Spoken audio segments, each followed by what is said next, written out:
tenerezza, la nostalgia, il rimpianto, la poesia. Quante cose sei questa sera tu, che sei lontano, non mi pensi più. Son malata ormai,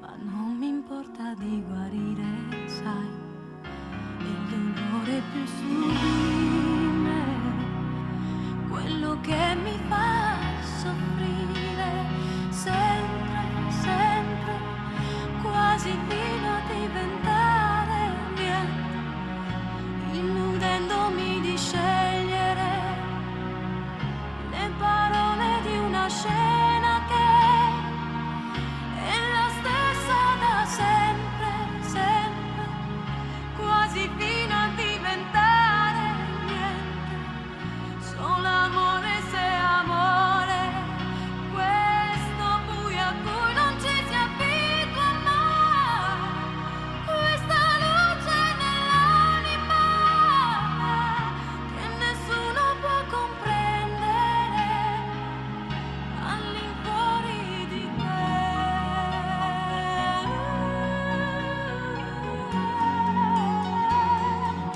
all'infuori di te.